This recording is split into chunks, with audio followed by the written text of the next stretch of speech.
Hello, friends and fellow seekers of the good, true, beautiful. It's Mike here, and welcome to Sojournist Profiles. These are conversations with spiritual sojourners who are exploring the frontiers of freedom and wholeness and intimacy with God. There's raw, unedited conversations with some of the incredible, soulful people that I've met here on Substack and during my travels living full time in a van this past year. I think of these as true-hearted seekers, modern day pilgrims who are on a peregrination, which I love that word, in search of the good, true, beautiful way. They are my kind of people. And once you hear what they have to say, I'm confident that you'll see they're your kind of people too. So today I'm excited to share some time with Amanda Held Opelt.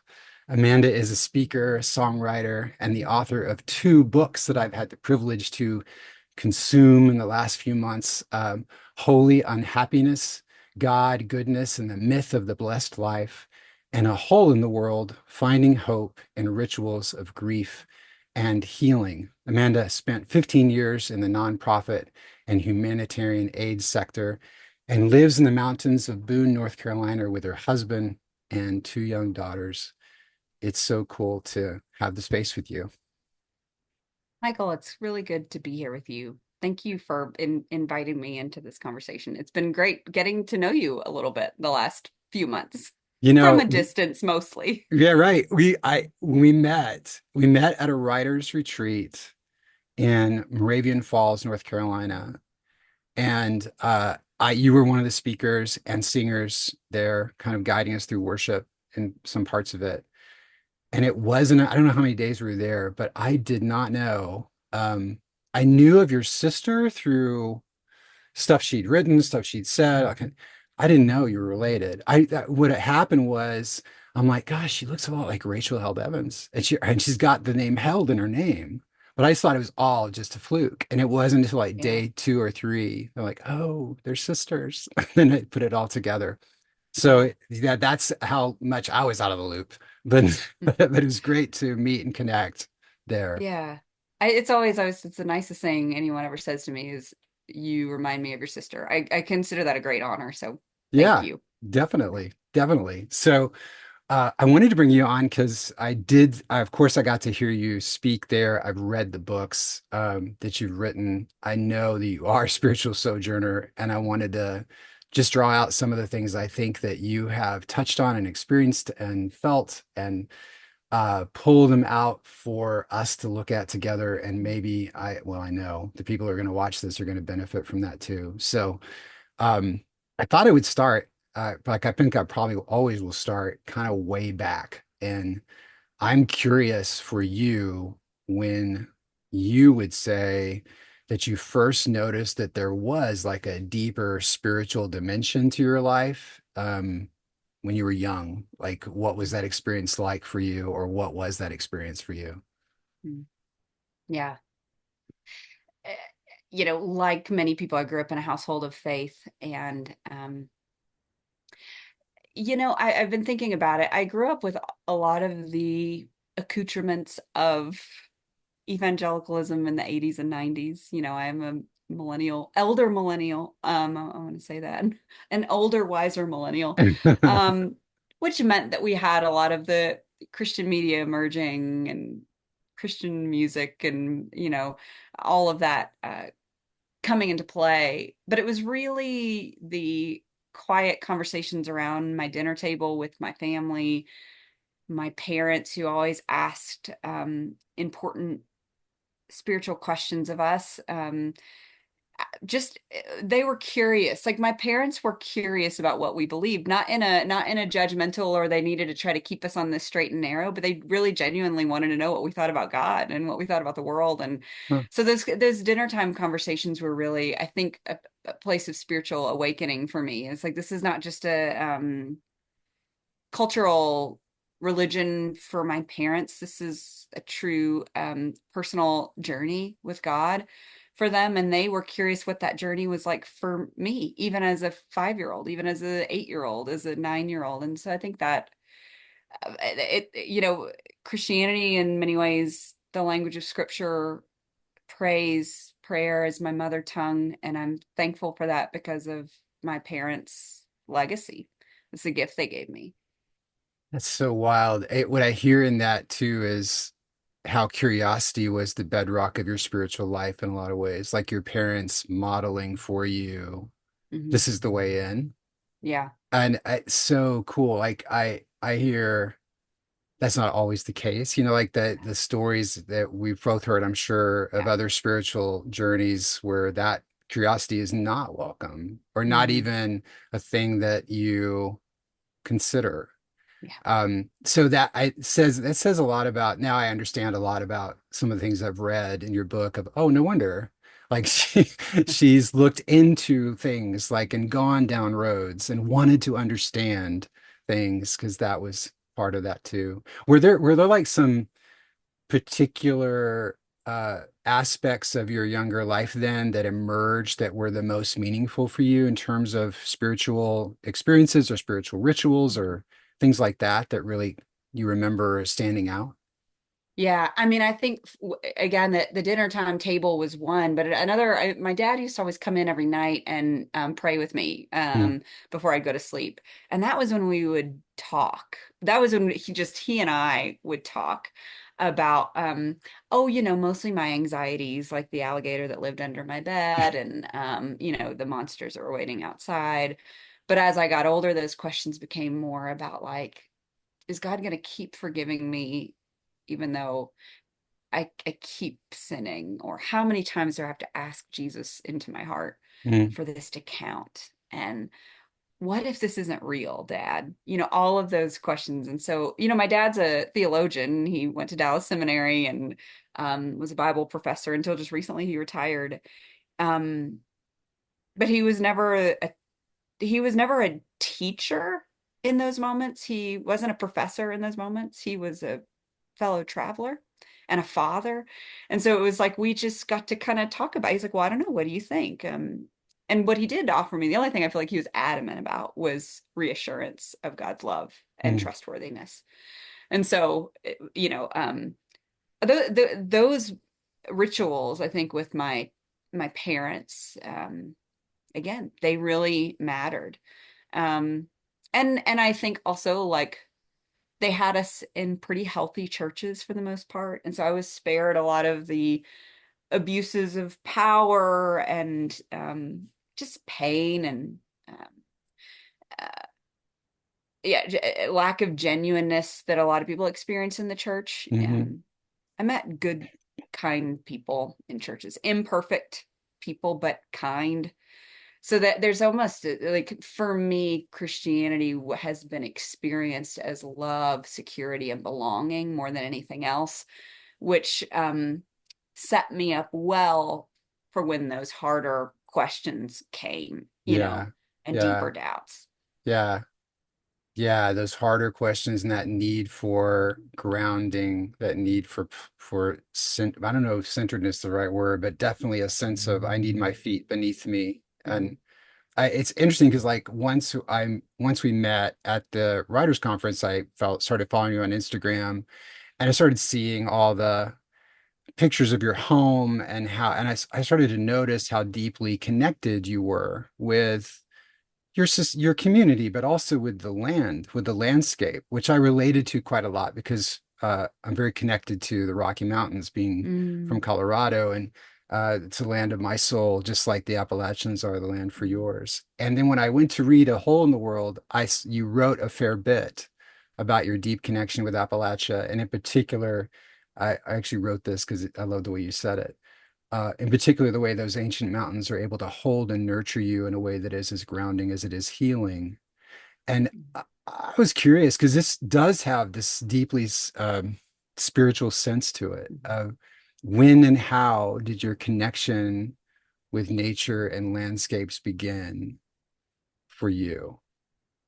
Well, two things. First, thank you for pronouncing Appalachia correctly, though we extend grace to anyone who pronounces it Appalachia. That's fine. We I still wouldn't love you. dare, would not Don't you dare. dare. No, it's okay. I appreciate it. And the Rockies are beautiful. They're Yeah, beautiful. They are yeah. also much younger than our ancient I know. Appalachians. Did you So, know I'm sure you know this, but like Appalachia is part of the same chain of mountains that goes up into Ireland, yeah. Scotland.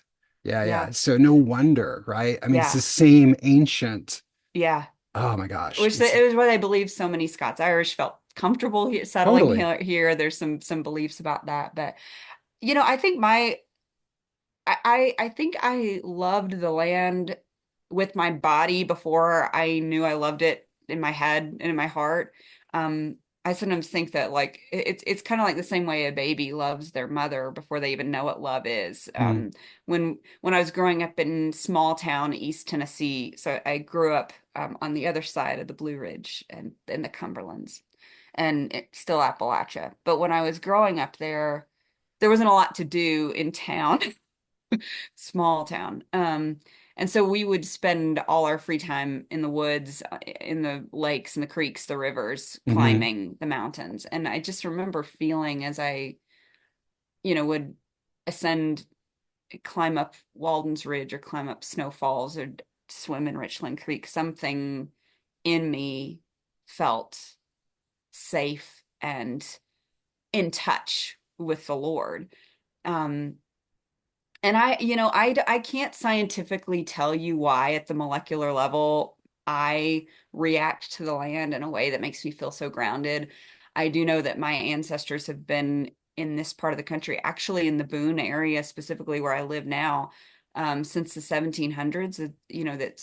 There's a long, rich history here.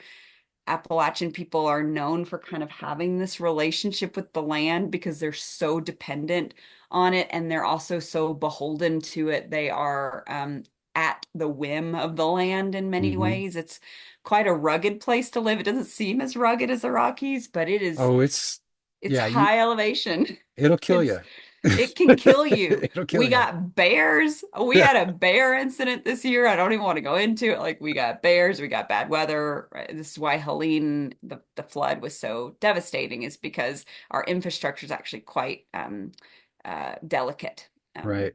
so, I don't know if it's just length of time that my family has been here, but there's something about the land here that I just in my blood and bones feels like I belong, you know? hmm hmm Yeah. How would you begin to, and maybe you can just begin to have words around this, but we're so disconnected, these days, and less, and loneliness is epidemic, and disconnection from people is epidemic, and all the stats. And you seem to have a really keen sense of a spirituality of place.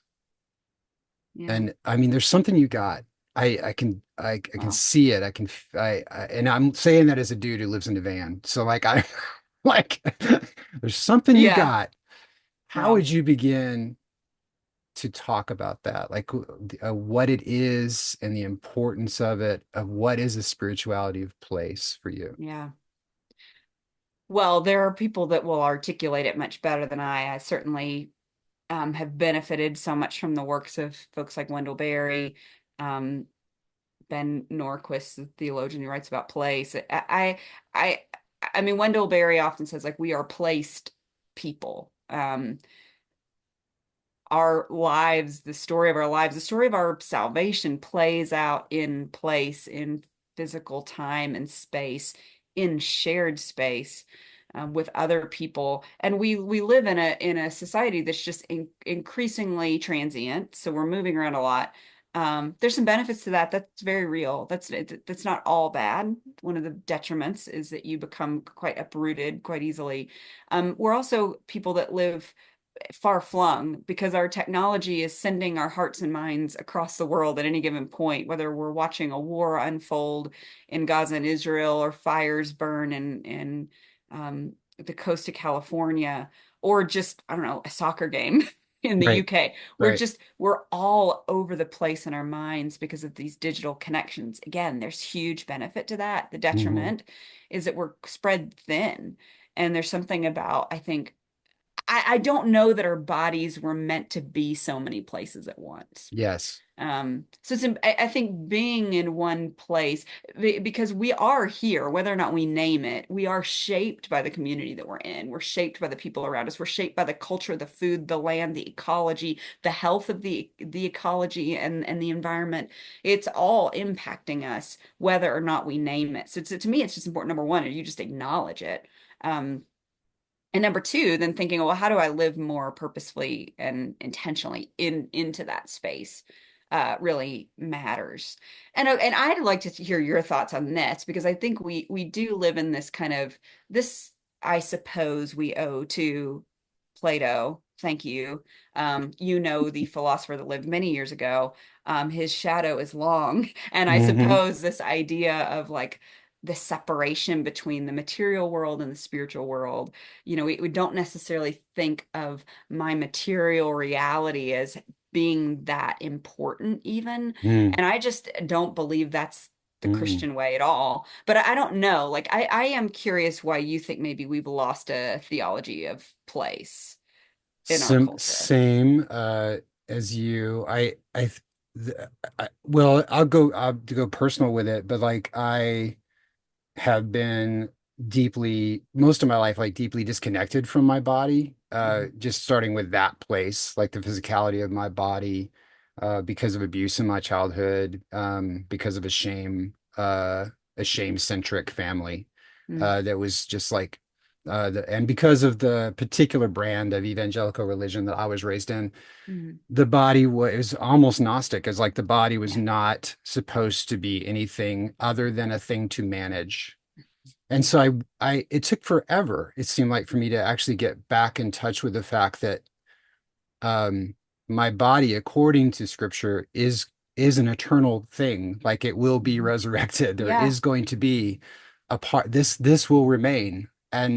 And so it is me. This is Yeah. me. And I Yeah. think coming to the realization that my body is me, Hmm. it's not just my heart, it's not just my mind, then also the new earth became a part of that. And I just sort of it went for me theologically, I guess it went from understanding that to then kind of looking in the world around me and the sense of this, the eternity being in this tree, eternity being in this rock or this stream or that mountain. And the thing that I think C.S. Lewis talks about how, and John O'Donohue talks about that, beauty comes through things, it isn't in things. And so like, Yeah. you kind of see how even in the Appalachians, for example, when you see, there's one mountain you talk about in your book that you like to climb as a lot as a kid, and this beauty that's there that you kept going back to, it's coming through the mountain, and you kind of, and there's something about it, you could like, it's in there and it's coming through it, but it's also it. And so all of it gets included. And I guess it's just, for me, I'm talking around it kind of, but it's mystical Mm, because it is material and it is eternal at the same time. yeah. Yeah. And so there is something about that sense of groundedness and place that I'm only now discovering, in a more rich, full way, Mm, which I think is yeah. why I'm asking you about it, because I think Yeah. you understand something that I'm growing in. Oh my Uh, goodness, I'm still growing in it because I mean I've been indoctrinated with the hymns we used to sing, like we're just strangers passing through. yeah, yeah, I am a poor wayfaring stranger wandering through this land of want, but I'm going to a better place, as if yeah, like the better place is wholly apart, wholly separate, wholly other from here.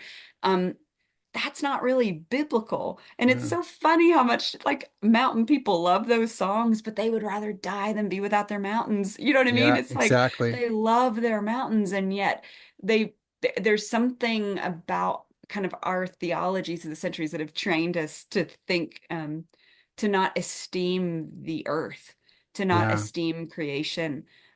When some of the first things we read in scripture is that it is good, it is good, it is good. And that hasn't changed. I mean, uh-uh. it has changed, but it like it's fundamental. And I think at a fundamental level, is it good? Is it God breathed? Is it God created? Our bodies are good. The earth is good. I still believe that's true. Well, and the theologian N.T. Wright makes a pretty compelling argument about how when we talk about the kingdom of God Mhm. coming, it's not about us going to heaven, it's about heaven coming to earth. Yeah, And that right. the notion is that we're actually supposed to be ushering in a reclamation or a restoration Yes. of that here, which means that, yeah, I'm an instrument of Yeah. that restoration, which I think when you like just yesterday or today, you posted on your Instagram, there was a picture of an iron skillet. Do you remember this? Picture Oh, of an iron yes, skillet. You said it's a thing of beauty. And it then is. like an hour or so later, you pictured the stew in it, or the whatever you what would you call that? Was it a stew Well, or it was green beans and taters boiled in ham hock, yeah. a thing of And beauty. it was also a thing of beauty. And this to me is a great example of what we're talking about is it's so very earthy grounded. It's like that notion of holy hedonism that you Hmm. talk about, but this earthy grounded, very deeply material and physical and sensory and savory and spiritual and eternal all in one place. Like, Yeah, yeah, right. So I can, I almost like because you see it, I see it. So yeah. that's what's so cool about it that I'm seeing through a lot of what you're posting I and writing appreciate about. that. I'm Yeah. glad that it's oozing out. I met someone at a conference once and they're like, "Oh, you're like that Appalachian apologist on Instagram." And I'm like, "I've never been happier with a nickname." Like that's and I think everyone should be an apologist for their place. Like make a Yeah. case for your place Yeah. and what's good about it and what's beautiful about it and who's there and what they're doing and what the culture is and what the food and the history and all that is. Like make a case for why when the New Jerusalem comes, you got to be built right there. Like, That's I right. mean, This is that's the this is the spot. I think we should all live like that wherever we are, you know? Yeah, exactly. Gorgeous. Yeah. So that I think that sense of place, the sense of creating beauty where you are is something our world is crying out for. And I really actually believe most of our hearts are crying out for. Yeah. We're so escapist in our uh strategies at the moment, most Hmm. of us in culture, but the thing we're actually longing for is this grounded Yeah. spirituality, this very hyper localized Hmm. connection, you know? Hmm. So Yeah. so I love that about the journey you're on and the reclamation of that in the spaces that you're in. Um so thank you for that. That's really cool. I'm curious though, and maybe it's along the same lines, maybe it's different, but are there any other kinds of rituals or practices that you follow that connect you either ground you or connect you to a spiritual life in a different way? Yeah. Well, I am a person that talks and writes a lot about ritual, and also the stage of life I'm in makes rituals quite difficult. Habits are hard. I have a 6-year-old and a 4-year-old who you may hear are jumping around upstairs. Actually, that beating sound you hear is probably my 6-year-old. She's the Mm, bouncer.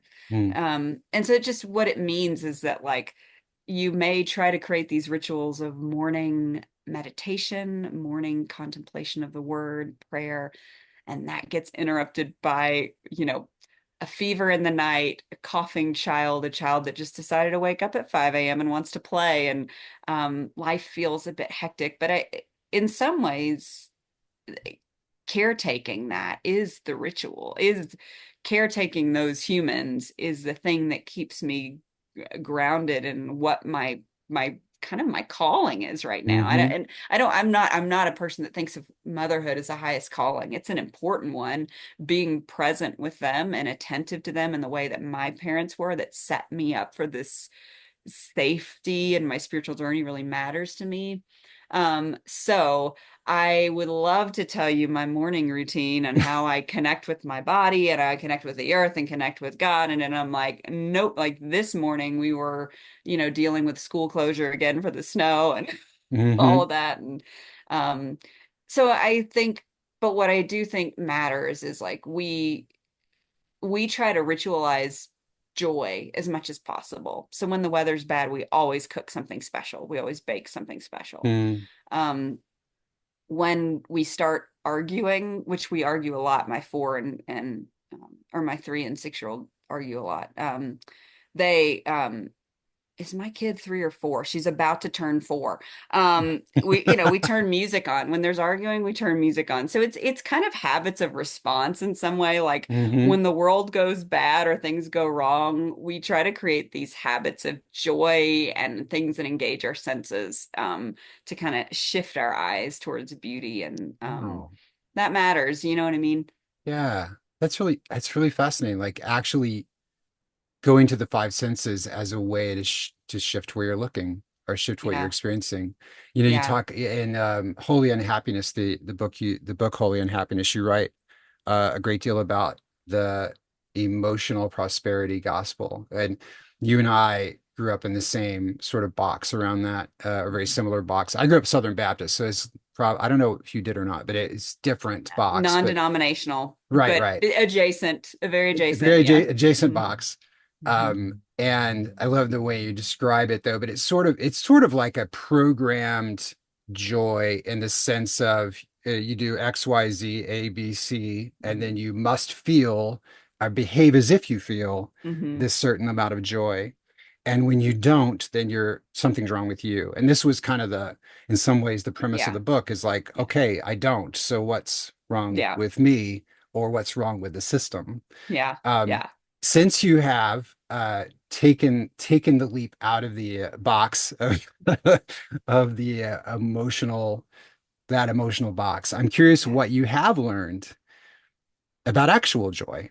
W- Yeah, I mean, considering I wrote a book called Holy Unhappiness, I wrote another book called A Hole in the World about grief. Like, I am a fan of joy. I'm a fan of Yeah. happiness. Joy is the middle name my parents gave me. Like, I'm a fan. Like, it's interesting. I'm finding a lot of joy in the things that I feel like I was kind of told not to trust. And I'm not saying like sex, drug, and rock and roll. Like, I'm not, it's saying like, oh, I'm leading the rebel's life and I'm finding joy in that. What I'm trying to say is that it's like I was kind of directed towards these like higher spiritual aspirations, and that's where all your emotional fulfillment is going to come from. And Hmm. I am really enjoying pancakes right now. Like Mm. I am really loving just like a good lick on the banjo, like music and singing, and like again, there's a hedonistic element to it. Like I'm enjoying like being in this body God gave me, being in this Hmm. world that God gave me.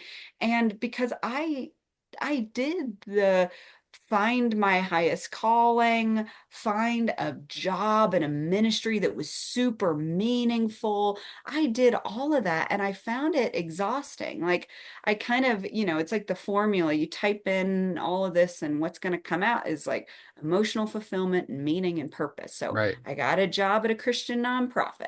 I started, working for the church. I married a really nice, godly guy. And I thought all of those things were going to lead to like this emotionally prosperous life. And it's not that it was all bad. It just, the job got like my dream job and ministry got boring Hmm. sometimes. And serving the widow and the orphan is really annoying Hmm. sometimes. And I was tired, I get burned out.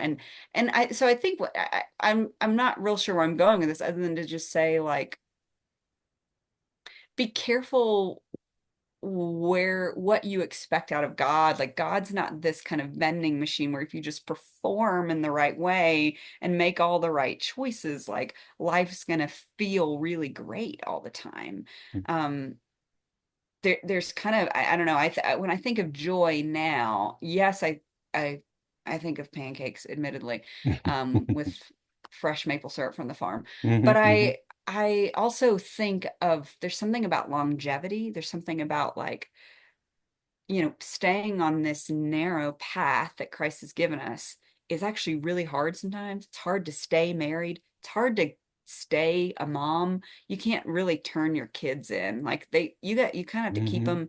Um, but staying on that path, even though it's uncomfortable sometimes, I actually think leads to a life of wholeness.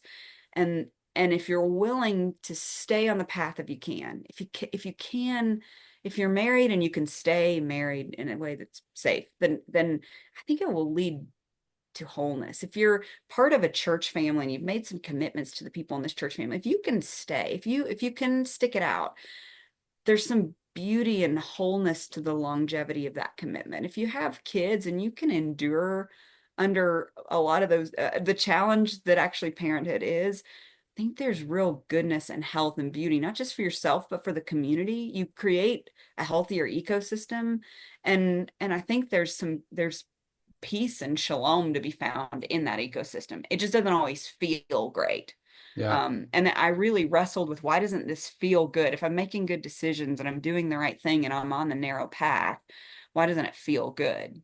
Which is like, I don't know. Jesus said, like, well, the gate's real small. Like it's it's a squeeze. Like it will squeeze you, you know?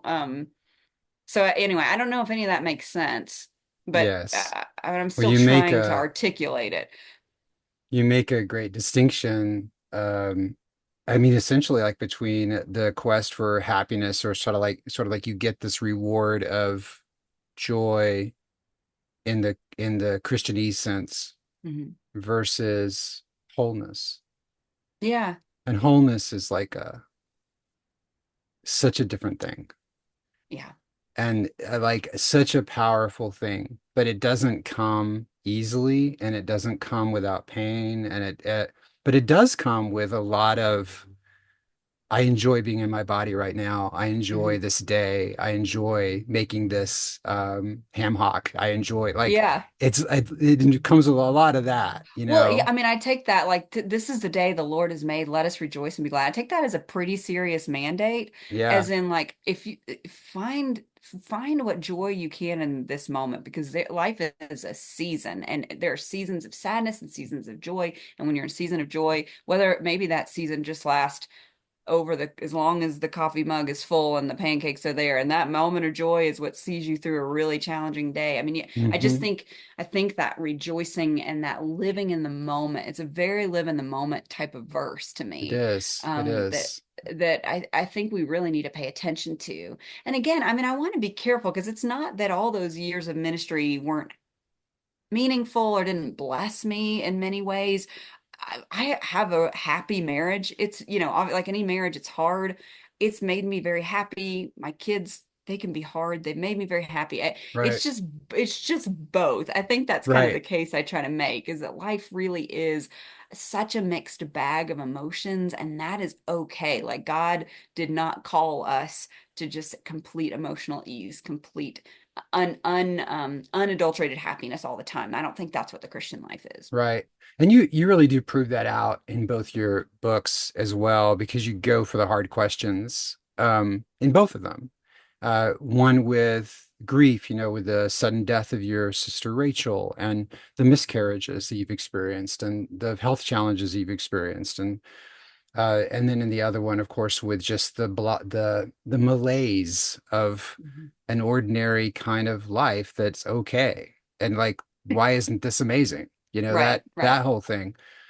Um, and so I suppose I'm curious about, like, if I come back to the idea of you as a spiritual sojourner, and you've opted for a kind of path here. Like you've not just taken the rote way, but have said, no, I'm actually gonna there's a side road here. I'm gonna go down the side road. I'm gonna go a little But deeper on this.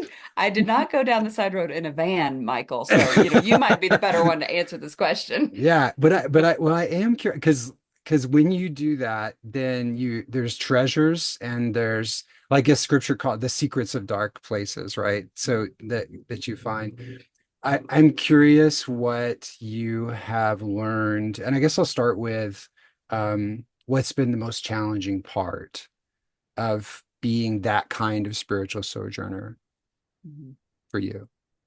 Oh, in some ways, I feel like being a sojourner doesn't make me unique in any way. And I think anybody who's walking honestly with God is a sojourner at some point in their life, whether they name it or whether their Right. sojourn is as overt as mine, or maybe is spoken aloud in the way that I've chosen to speak mine aloud.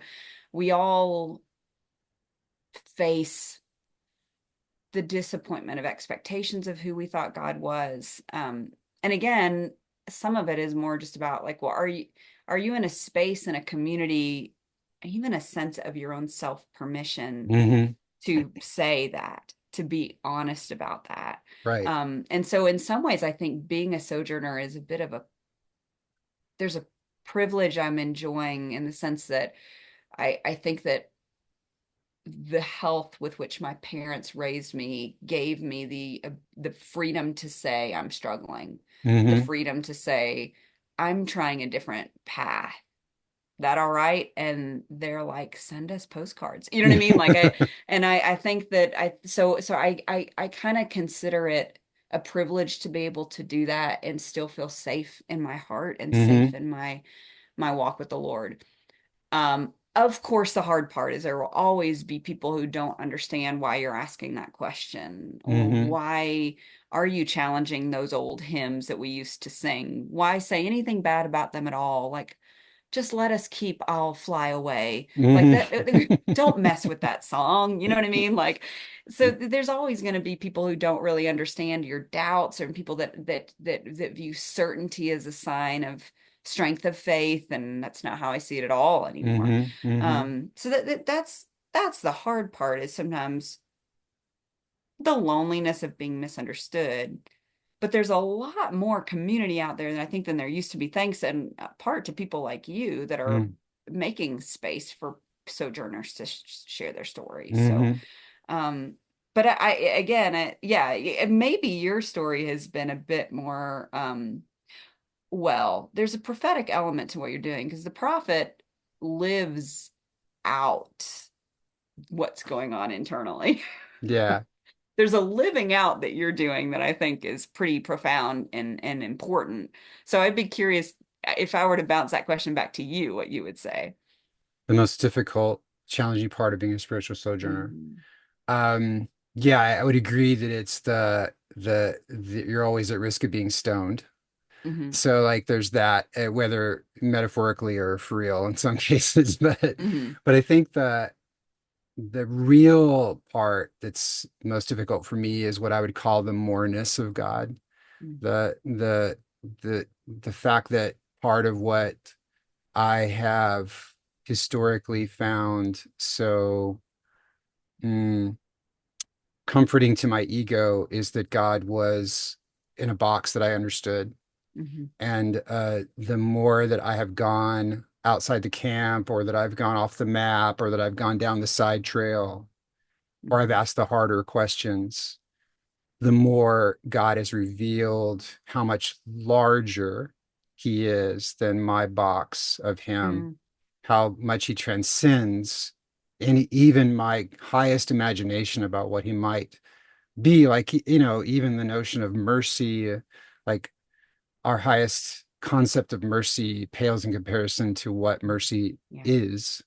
Yeah. So once you get into that kind of place, then that becomes hard, because then you go from cataphatic to apophatic, theology, where it's now I'm trying to understand you by what you're not as opposed to what Mm-hmm. you are. And hmm that part of it for me has been more unnerving, because I'm in love with someone who can be frightening to hmm me.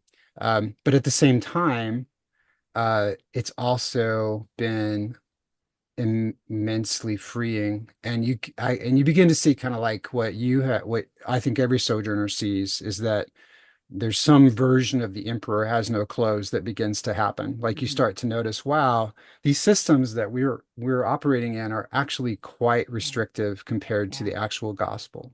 Yeah. Yeah. Hmm. This isn't actually what Christ is up to. This Yeah. is this is a kind of a smaller version that makes us feel safe, but isn't about what he's up to. And Yeah. that becomes a whole different conversation, and a pretty exciting one. So yeah. Yeah. Yeah. And yeah, because like certainty feels so good, and like we spend so much of like our time in the modern Western church talking about what we can know about God. And that, I mean, there's some health to that. Like that's good. But there was very little emphasis put on what we can't know about God. And that is another hard part, is like kind of like I have come to a place in my life where there's a lot of theological questions that I'm very comfortable saying, I don't know. And I don't know that I'll ever know that. Yeah. I say I've come to a comfortable, I'm finally willing to admit it. I'm not totally comfortable with it yet. You know what I mean? I'm like, Yeah. oh, I'm 40 years old. I'm probably going to live another 40. I hope I'll live another 40, 50 years not knowing this. That seems too bad. And it Yeah. doesn't mean that you don't give up on searching and seeking. And truth is beautiful. Hmm. Let's move in that direction. But just kind of realizing there's got to be a lot of things you never understand, That's paradox, right.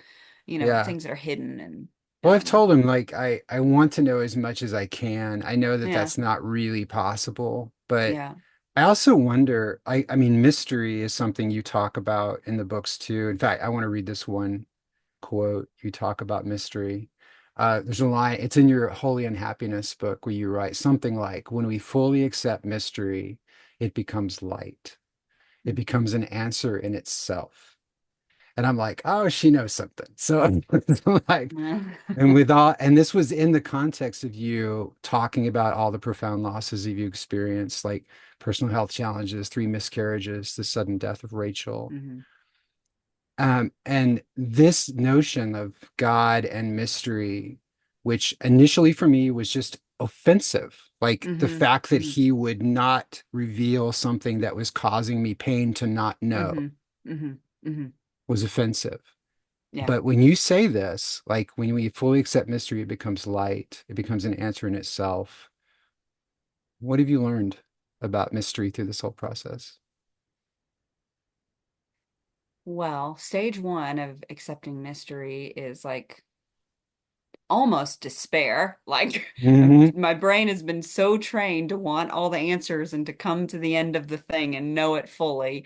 Um, Step two, I don't know about step two. At some point, you come to a place where it actually feels more freeing. Yeah. You actually feel like you kind of lift this yoke of knowledge or the yoke of needing to know. That is a heavy, heavy yoke. And it feels really good sometimes to just be still and know what he is God. That's pretty basic. It's Yeah. pretty bare minimum. Now, I'm not saying that's all we can know about God. I'm just saying there's something really freeing. Once you get past the shock and the malaise and the disorientation of, I can't know everything about God, or this pretty important question I may never fully understand. Hmm. There is a little bit of a there's a freedom. There's a Yeah. freedom of knowing that doesn't make me bad, that doesn't make me wrong, and it doesn't mean I have to abandon the faith either. Mm-mm. Mm-mm. Um, I don't have to be certain. I mean, Daniel Taylor, I think his book, The Myth of Certainty, was Hmm. deeply formative for me. This idea that like you have to be certain to be a good Christian. He's like, no, you just have to keep moving. Like faith is a footstep. Faith is a step in the in the direction towards God. Not it's in your body as much as it is in your brain, if that makes Right. sense. That's right. Um, and yeah, so it's like, oh, I can be a good Christian. Is everyone watching? I did air quotes there. You can be a faithful Christian and have all sorts of doubts. Are you choosing to trust God? Are you choosing to keep listening? Are you choosing to keep seeking? That Yeah. is the life of faith. It Yeah. wouldn't be it wouldn't be faith if you knew everything. Yeah. Yeah.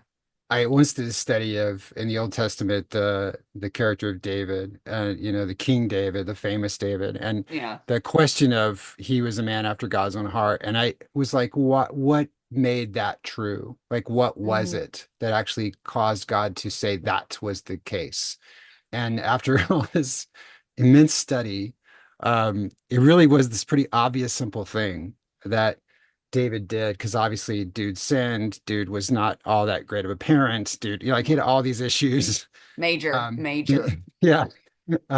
And but the one thing he always did was whenever there was something, some dissonance with God or something that he realized he'd done wrong, his first reaction was to go toward God, Yeah. never Yeah. away, always Yeah. toward God.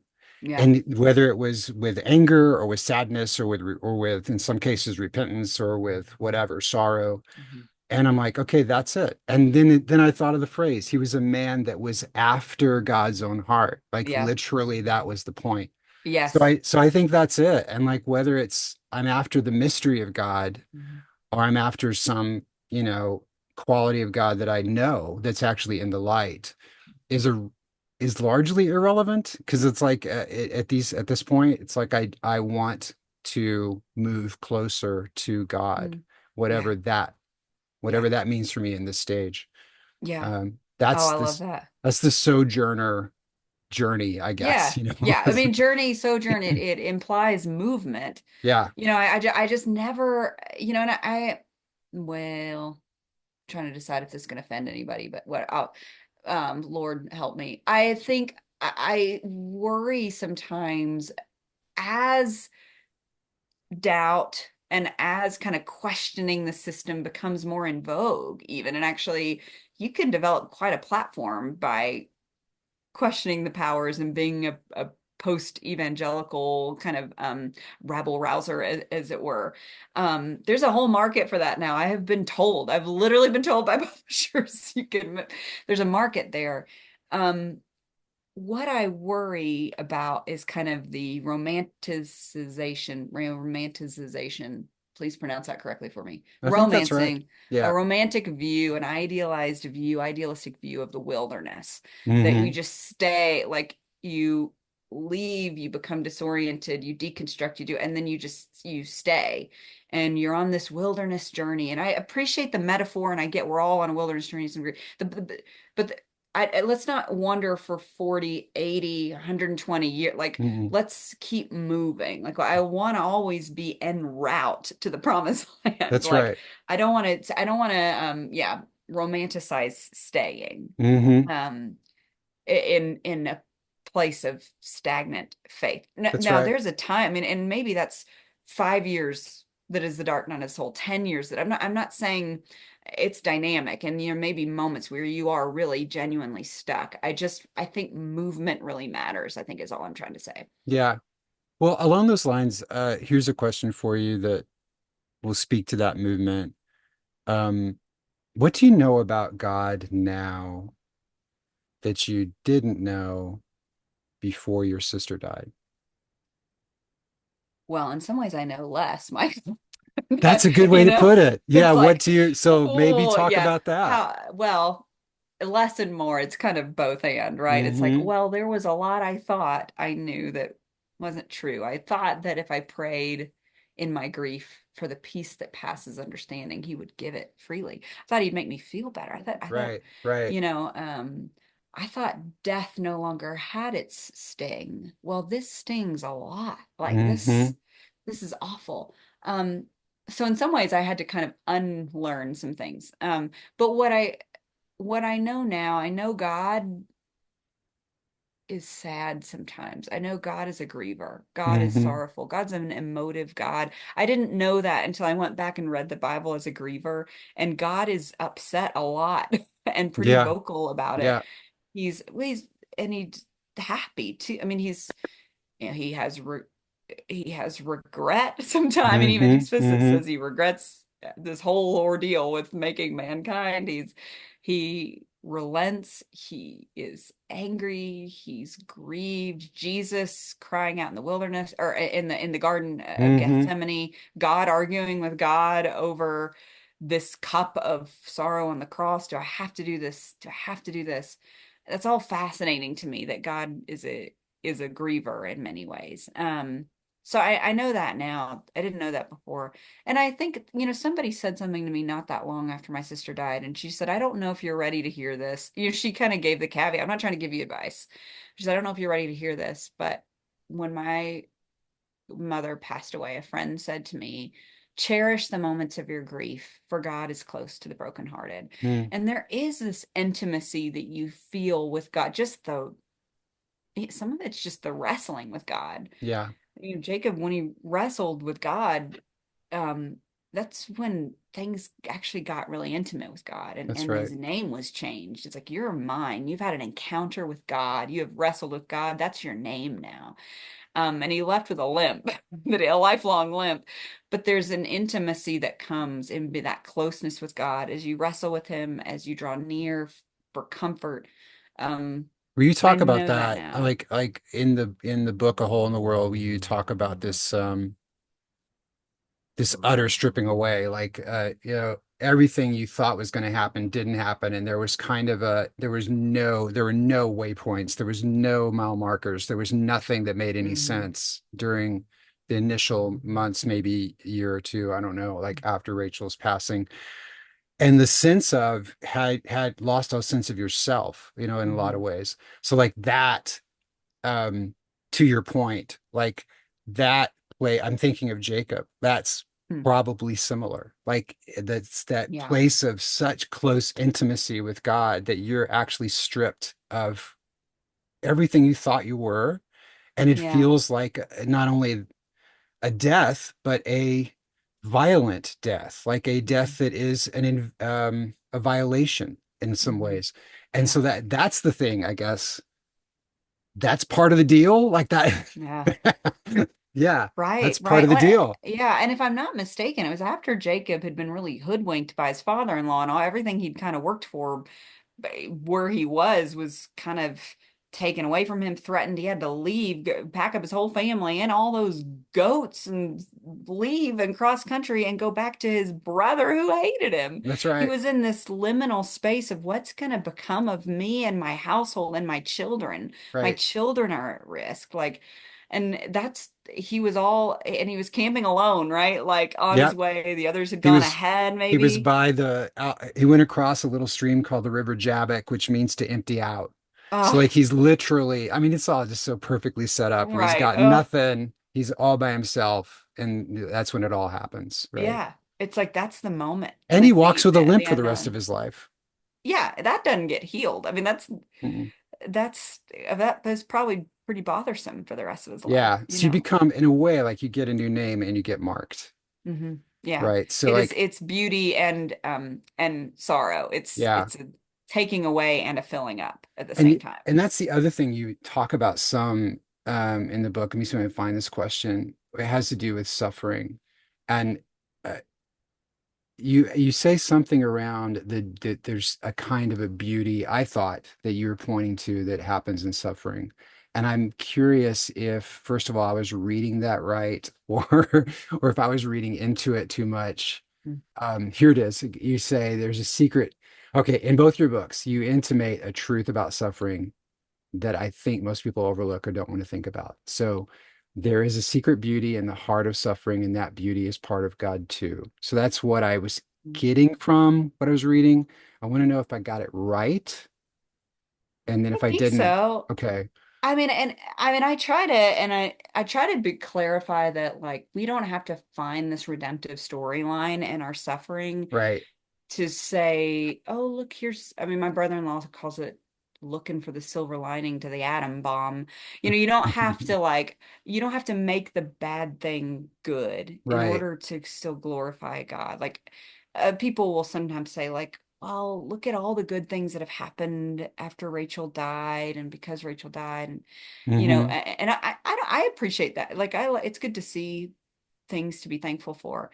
But, look at all you've learned and that you've been able to share with people. And that's so redemptive. And I'm like, yes, like, and I would trade all of that to have her Yeah, back. Like for sure. I don't have to find all the silver linings to make the bad thing good. The bad thing will always be bad, and Hmm. I will always categorize her death as a bad thing, Hmm. as as a painful, awful thing, no matter what good comes after it. For You know sure. what I mean? For sure. Um, but at the same time, the suffering, the beauty, I think, is just you just learn more about you learn more about God because God suffers, and suddenly you're a bit like you're a bit more like Christ, I think, when Hmm. you become more Christ-like and that you know this path of suffering. And you can and as people say this a lot, it's really true. You're able to empathize with people in a way that you never were before. Like I meet other people that have lost a sibling and there's an instant connection. You know what I mean? Because it's like that's a very particular kind of loss. And Yeah. I cherish that. I value that. Doesn't Yeah. mean the bad thing was good. It's not like, well, Rachel died, but look at all these things that happened. It's like Rachel died and these good things have happened. It seems to me that the people, I don't think all suffering necessarily produces the beauty because I think it depends in part about how you choose to engage it. Yeah. You can become brittle and bitter, but Hmm. it does seem to me that people who is surrender the right word, people who submit to it or who maybe dance with it, Hmm. um, allow a certain kind of, like grapes being crushed, they allow a Hmm. certain kind of wine to be produced. Yeah. And it's never, it's not even a consolation prize. It's just something that gets produced. Yeah. But it is a kind of beauty. Like I, I hope I'm not going to offend anybody when I say this, but um, I have this special, like, there was a dude at the gym today. I went to the gym today, and there was a guy at the gym today who was physically disabled. So he had, I don't know what it was, but he couldn't move around. He didn't have full use of all of his limbs, but he's in the gym working out. And I was teared because I thought that is such a beautiful man. And it's because of the way he's holding his body in that Yeah. space, Yeah. not because of the deformity, but because of what he's done with the suffering of it, I guess. Yes. Yeah. Yeah. And it's made him more beautiful, you Yeah. know? So Yeah. it's Yeah. like that. And I guess that's what I'm speaking to, or that you're speaking to, and I'm echoing is, yeah, there is something there. There's a beauty that comes out of it, and Yeah. it's like a wine press in a way. It is. And you're saying something that what you just said made me think of something too, is that I don't think I was able to name that this was a commitment I was making to myself, but I remember within moments of her death, I remember thinking something like, pay attention, like, don't miss this moment. Don't numb yourself in this moment and in the many moments that will follow. Bear witness to your life, like bear witness to this tragedy and pay attention and be curious, like give give all your attention to this. And because I wanted to notice, like I wanted to experience it in its fullness. I Mm, wanted to see, I was like fully committed. If God's going to work and move and do anything in my life, I don't want to miss it. I'm not going to let Satan take that from me. I'm getting now I'm talking about Satan. It's getting real. But I'm not letting him take that from me too. hmm. And it helped me a lot after when Helene hit our region and the flood. I just remember having a moment where I'm like, your job is not to save everyone, like it's too much. Your job is to bear witness to this Mm. and help if you can. And also, like, your number one goal is like remember every detail that you can remember, because when you do that, you actually do see the beauty and you see it's just this um, divine love that somehow appears in the very worst moments through other Mm. people, through God showing himself when he was like missing in action for like 3 days. And suddenly God shows up in a very palpable way. Like, don't miss it. Don't miss it. Pay attention. Like, child of weakness, watch and pray, That's watch and pray, watch, gorgeous. watch, watch. You know what I Yeah, mean? yeah, yeah. Truly gorgeous. That may actually be the answer to the question I'm about to ask. So if it is, we'll go with that. But I just have a few more questions and then we'll close out. But this is for somebody who's watching or listening to Hmm. this. And it's a question like, what would you say to a fellow sojourner? Who is in the throes of Hmm. that suffering, or maybe there's been a collapse, or maybe a great loss, or Yeah. they're confronted with the mystery of the great spirit that they once knew as God, and now they don't know what it is. Yeah. As someone who's been on that path and knows something of that path, Hmm. how would you begin to, I guess, speak to them? Hmm. Yeah. It similar to what I just said, like picture yourself as the night watchman. Like, you are the night watchman now. This is the night. You're in the night. Welcome. It's dark here and sometimes cold.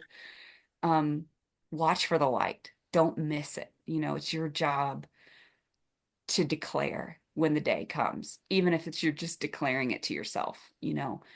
Pay attention to the details. Don't numb yourself so much to the pain that you aren't able to feel the joy when it comes. Now, do Mm. you occasionally need to maybe go watch some TV?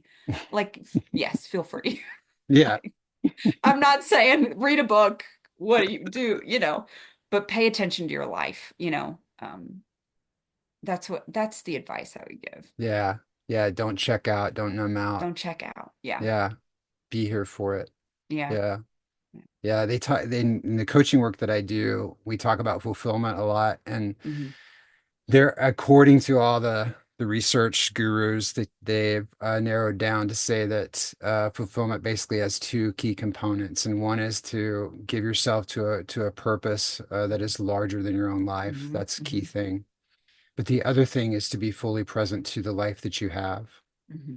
And Yeah. if you don't have one of those, you'll never be fulfilled. Like you can't, you have to have both of Yeah. them. Yeah. And we're pretty good in America at the first one of like, well, you've got, what's my purpose and where do I need to Yeah. go? But Yeah. Yeah. being fully present to your life as it is right now, and that includes grief, it includes Hmm. pain. It's not just when everything's happy, happy, joy, joy. Yeah. So that's a beautiful piece of counsel. So thank you Mm. for that. Yeah. Um, Speaking of that, like in your life, what are you noticing right now in your life? What is inspiring you? What are you reading or what practice or what's kind of happening? Is it really just is it the cooking? The Is it pancakes, man. it's No, the pancakes? I made some pretty stellar pancakes this morning. That's why they're on my mind. Um, oh my goodness.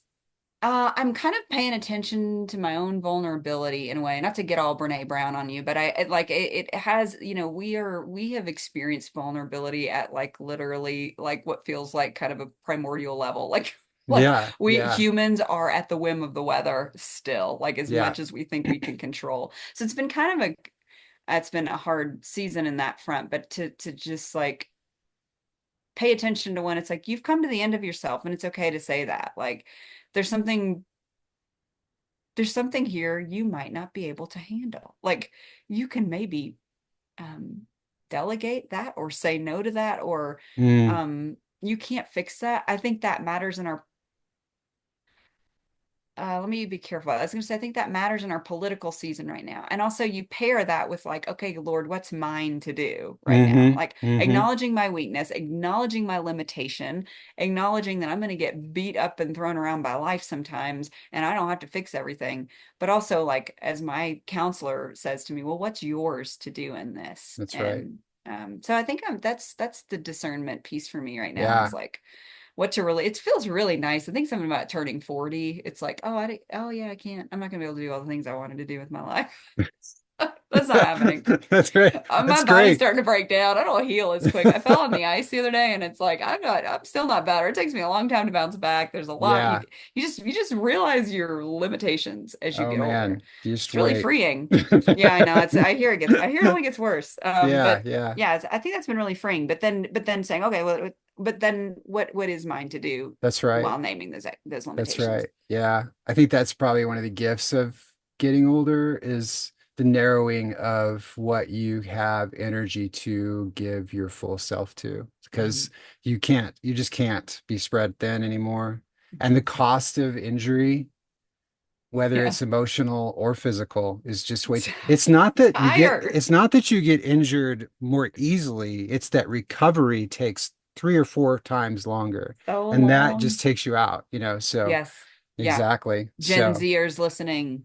exactly. Sorry to be the bearers of bad Bad news, but this news. is how it Oh, goes. I Yeah. did want to say thank you because in I don't remember which book it was, but you actually named my generation. I'm Gen X, Yeah. and you name like we Wait, never y'all are get. still out there? Yeah, it's exactly. We never get named because it's like it's the boomers and then it's the millennial. Like, no, we're generation two. So Yeah. thank Yeah, you yeah, for you are acknowledging welcome. our existence. I have lots of Gen X friends, and so big respect for y'all. It's good. So I mentioned the books already, A Hole in the World and Holy Unhappiness. Where can people find them? I'll include links, of course, below, but I like where appreciate would you that. like point them to get copies themselves? Yeah, I mean, you can go to my publisher's website. Hachette is my publisher, Worthy parent company Hachette. You can order on their webpage. I always tell people like if you have a little local bookshop that you love, go visit in Buy person local, and yes. tell them you want my book, and they'll order it if they don't have it. But you can find it pretty much anywhere books are sold. The big guys, Amazon, you can find it there. And you can find me sort of. I'm on Instagram some under Amanda Held Opelt. My website's amandaheldopelt.com. And I'm on Substack under Amanda Held Opelt, and my newsletter's called Provisions. But I'm trying to do the thing of like not being so married to the online presence, and also knowing a lot of great connections happen there, and a Yeah, lot of great work is happening there. So just finding that balance. right. Otherwise, come visit me in Boone, and hang out with me at Well, I'll coffee take you up shop. on that. And I'll be back in that area. The last time I did not go to Boone when I was just 40 minutes away. So this time I'll swing by, meet Tim, meet the fam, see the Great. garden, Yeah. Well, you don't want to look at that, man. see the sad garden. If you read my book, you know it's a sad, sad garden, but it's a But it's stubborn, there. it's there, it's trying its best. We're trying our best. That's So, right. yeah. Exactly. Oh, well, and the bee, I maybe I said this when we met, but the bees, the famous bees, they were the ones that were attacked by the bear, and the beehive was smashed in this last Oh, April. So we oh, lost wow. all of our bees last year, which is a huge bummer for Tim, but he has ordered new bees. Oh, we're So gonna have it. Yeah, bee we're gonna get renewal. the That's honey back. good. So yeah, renewal. That's what we're hoping for. Yeah, I mean Awesome. that bears. It was that beehive was in a million pieces. It was like Oh man. Winnie the Pooh. His mean older brother came and smashed that thing. So Well, this has been a beautiful conversation, Amanda. Thank you for the time. I really do appreciate it. Thanks yeah, for thank you. taking the time. I know it is busy for everybody, so I appreciate you taking the time out for it. Any final thoughts before I sign off for today? No, I just want to thank you for the work you're doing. Your story is there's compelling is a word that you might use to describe your story, but I think it's you're a teacher with your life teaches, and your life I think it can inspire many people that are struggling. And so I'm grateful for the conversation, and grateful for your work, and hope people find you where you are, and subscribe to your work. So yeah, Thank you. thank you. It's good to talk to kindred spirits. Yeah, always. Thank you so much.